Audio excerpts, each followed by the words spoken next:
I think the pace of change is a real challenge for this industry, always has been, always will be, because it's wildly innovative, very diverse, huge amount of new products arriving all the time. And obviously in the context of the regulatory climate that we're living in, it's always going to be challenging. And I think also the very fact that we are so sort of perceptually at least attached to tobacco, it's always going to be challenging in that respect.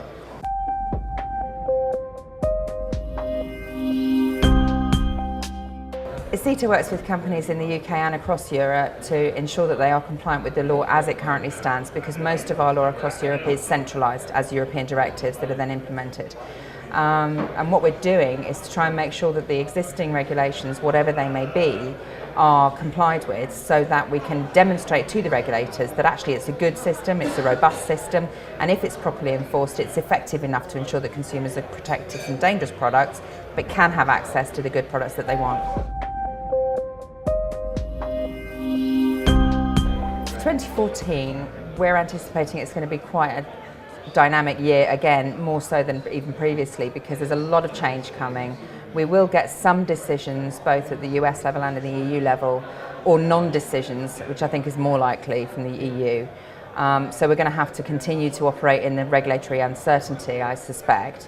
But in 2014 we're going to be moving towards offering out affiliate memberships so that more smaller vendors can join from the independent eCig industry, whereby we can help them with their compliance as well, to make sure that we've got broader coverage of the enforcement happening.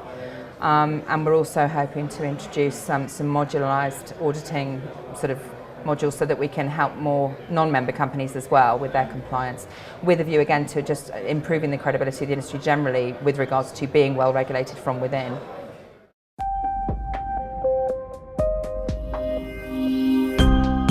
The biggest buzz about eCigs is to be found in the online fora. The online community is berserk. And of course they're not just online, they are actually real people, and they come out from behind the screen sometimes and we all meet up, and it's a huge buzz.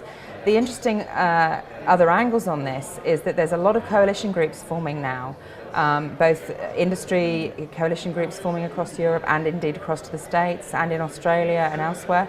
And we've got a lot more coalition groups forming, linking to public health advocates, more and more of whom are coming around to thinking that this is actually the best opportunity we've ever had to really tackle the tobacco problem.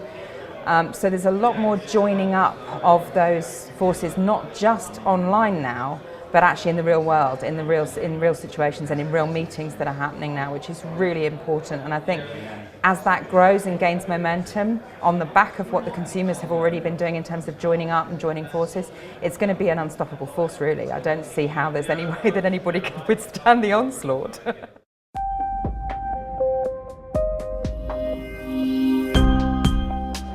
I don't think it's ever going to be possible to have a properly unbiased evaluation of e-cigarette use, because it's always inevitably going to be linked back to the toxic tobacco industry because of the nicotine. It's inevitable.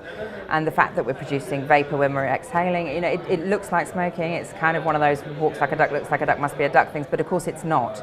And that's where education is so vitally important, but I think we're always going to have that stigma attached to us.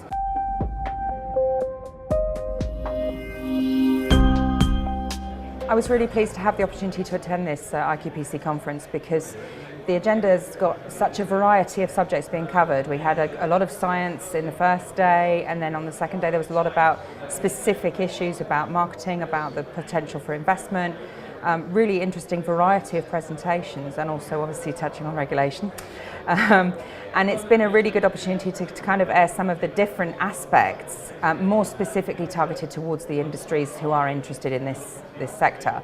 But then also the opportunity to meet up with so many different people, again from so many different areas outside of the kind of public health regulatory sphere, which was, you know, covered in other events and so on. But this has been a really good kind of mix of different types of manufacturers coming together with scientists, with, you know, some sort of different aspects being sort of all mixed together.